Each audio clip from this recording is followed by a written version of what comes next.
Vendredi 24 septembre 2021, mesdames et messieurs, bonjour et merci de regarder RTI 1, il est 6h30 et c'est le moment de vous informer. Le Premier ministre Patrick Kachi était hier jeudi dans la zone industrielle de Yopougon. Le chef du gouvernement y a procédé à l'inauguration du bureau régional du laitier néerlandais Friesland Campina. Ce dernier entend aux côtés du gouvernement ivoirien tisser un partenariat gagnant-gagnant pour la production locale de lait. Le film de la coupure du ruban avec Alexis Ouedraogo. Abidjan, capitale de l'industrie laitière mondiale, ce jeudi.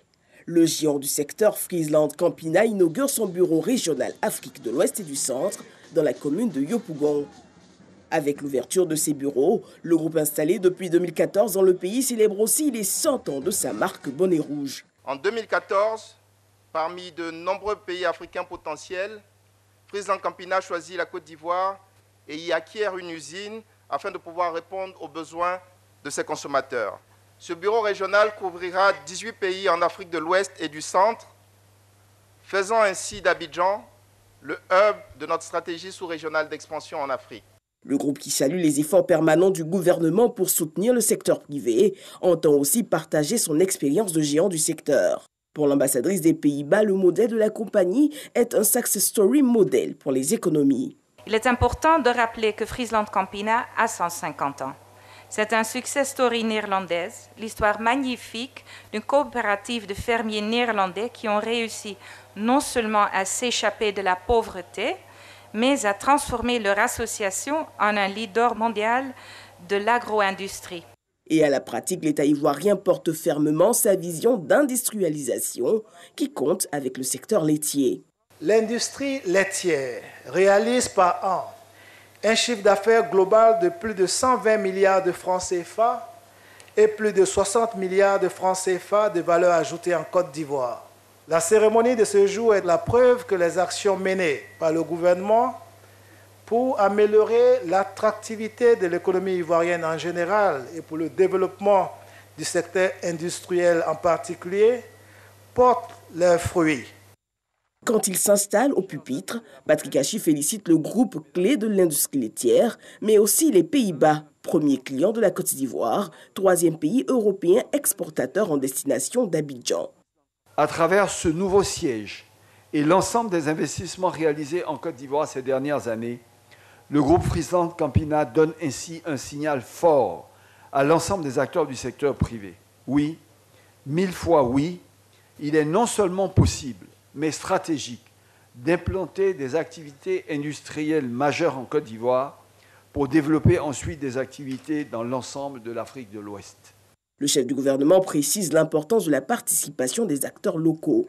J'invite également Friesland Campina à faire bénéficier notre pays du transfert de compétences et de technologies en vue de créer en Côte d'Ivoire une filière laitière totalement intégrée, avec en amont le soutien et l'accompagnement des nationaux à la création ou au développement de PME et de fermes laitières capables d'approvisionner ces unités industrielles en vue de renforcer la création de valeur ajoutée et d'emplois dans ce secteur.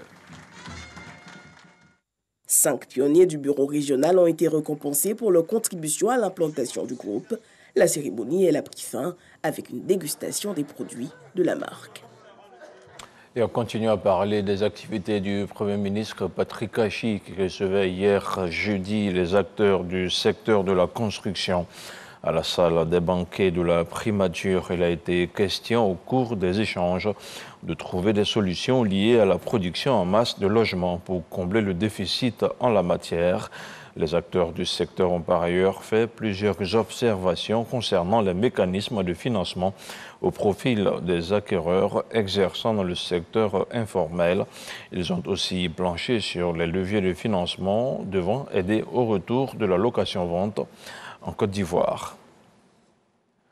La Team Europe, composée de l'Union européenne, de la Banque européenne d'investissement et de l'Allemagne, décaisse 100 milliards de francs CFA pour soutenir la Côte d'Ivoire. Un appui budgétaire qui vise à aider le pays à surmonter les effets néfastes de la Covid-19 sur l'économie et sur le social. Plus de détails avec ce reportage signé Cheikh Koné. Cette signature de convention confirme encore, si besoin il y a, la solidité des relations entre la Côte d'Ivoire et ses partenaires financiers, regroupés au sein de la Team Europe.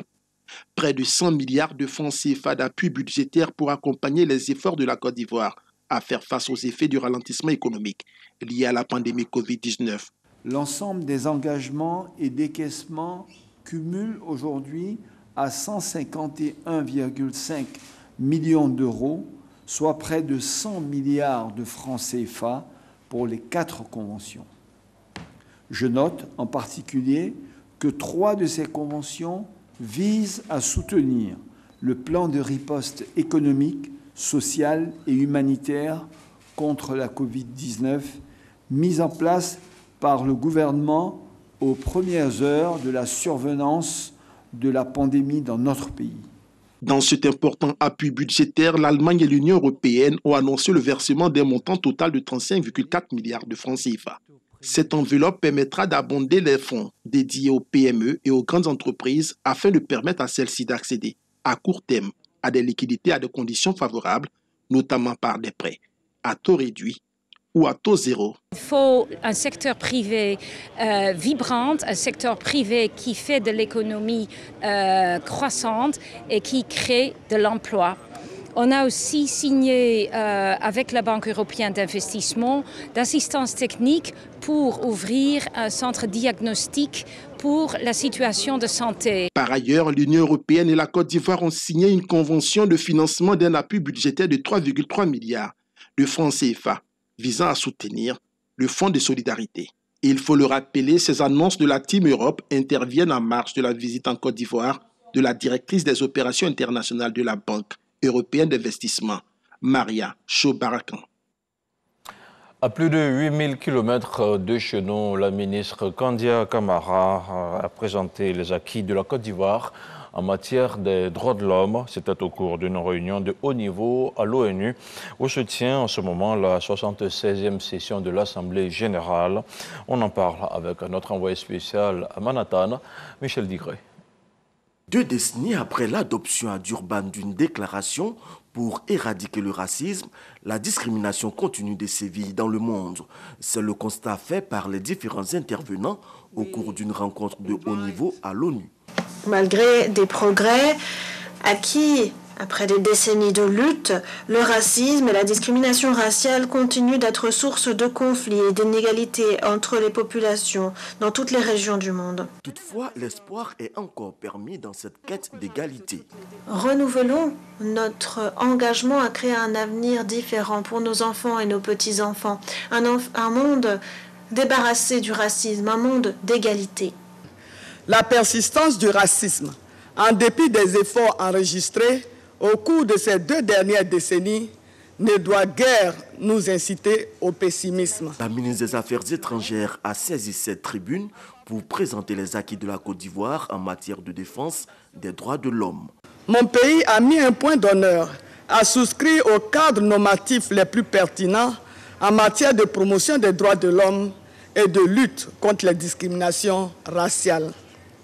La Côte d'Ivoire a ainsi ratifié, entre autres cadres légaux internationaux en la matière, la Déclaration universelle des droits de l'homme, la Convention internationale sur l'élimination de toutes les formes de discrimination raciale et la Charte africaine des droits de l'homme et des peuples.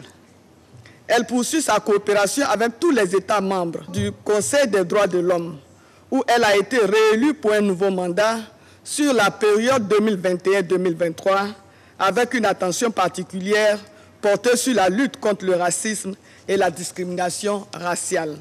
Kandia Camara souhaite la mise en œuvre diligente de la déclaration de Durban et du plan d'action subséquent afin de venir à bout des discriminations raciales.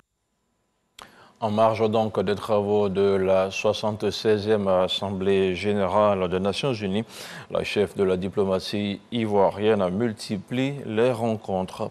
Kandia Camara a été reçue jeudi par le président angolais Joao Lourenço. Elle était porteuse d'un message du président Alassane Ouattara à son homologue angolais, la ministre Kandia Camara, que je vous propose d'écouter. C'est un message de fraternité, un message d'expression de la bonne coopération qui existe entre nos deux pays, entre nos deux peuples. Le président de la République de Côte d'Ivoire, son Excellence M. Alassane Ouattara, nous a chargé de traduire à son frère, le président de la République d'Angola, sa satisfaction quant à la convergence de vues entre les deux hommes concernant la préservation de la paix dans leur pays, le renforcement de la sécurité, mais surtout leur engagement pour le développement de leur pays et l'amélioration des conditions de vie des populations de leurs deux pays.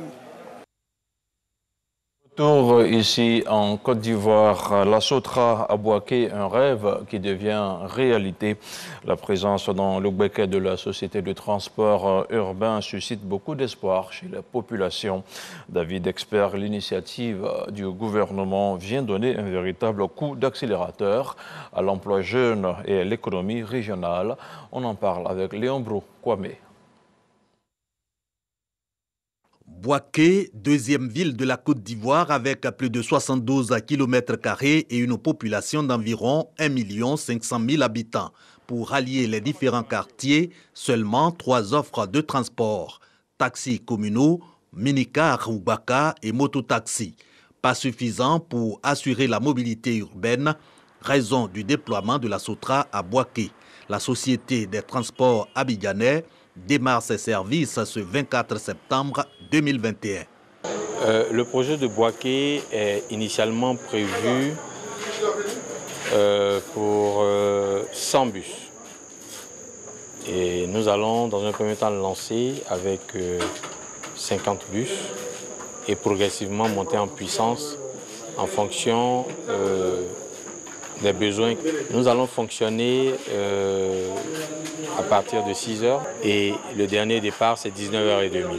Tout Bouaké donc desservi par la Sotra, un soulagement pour les populations, notamment les élèves et étudiants. Je suis à Dar es Salaam et pour venir là c'est dit, pour partir aussi c'est dit. Le transport est très cher. Nous sommes des femmes d'Angassou, nous n'avons pas compris pourquoi la Sotra a mis les arrêts partout, sauf notre quartier. Côté transporteur, aucune opposition au déploiement de la Sotra à Bouaké. C'est d'ailleurs une complémentarité qui renforce la mobilité urbaine. La Sotra a son travail à faire, eux aussi ils ont leur travail à faire. La Sotra ne peut pas rentrer dans les quartiers parce qu'il n'y a pas de route dans les quartiers, c'est le mototaxi. Peut-être si la Sotra descend les clients, les mototaxis vont rentrer avec les clients. Population et acteurs du transport tous unanimes, la Sotra vient booster la mobilité urbaine, mais à quel prix? Quand on sait la ville de Bouaké réputée pour son taux élevé de l'incivisme routier, avec pour corollaire les accidents de la circulation, majoritairement causés par les mototaxis. Décédé à Paris la semaine dernière, la dépouille mortelle de l'ancien Premier ministre Charles Konan-Banny est arrivée à Abidjan hier jeudi. Atteint de la Covid-19, Charles Konan-Banny a été transféré en France pour des soins. La classe politique ivoirienne rend depuis sa disparition un vibrant hommage à ce grand serviteur de l'État qui, pendant plusieurs décennies, a occupé de hautes fonctions au sein de l'administration publique. Place à présent à l'actualité internationale. Le chef de la diplomatie tchadienne a affirmé avoir des raisons de se préoccuper de la présence de mercenaires russes de la société Wagner sur le continent. Chérif Mahamat Zen assure que tout sera mis en œuvre pour que le Tchad soit protégé sur toute l'étendue de son territoire. En revanche, le général Mahamat Déby Idriss Itno a réclamé hier jeudi une aide accrue pour les pays du Sahel faisant face à la montée en puissance des groupes djihadistes. Et puis un mot de climat pour terminer la 15e réunion de la conférence des parties COP 15 à la Convention des Nations Unies pour la diversité biologique prévue le 11 octobre à Kunming en Chine sera organisée en ligne et hors ligne. Voilà, c'est tout pour ce 6h30. Merci de votre fidélité à RTI 1. Je vous dis à demain, 6h30.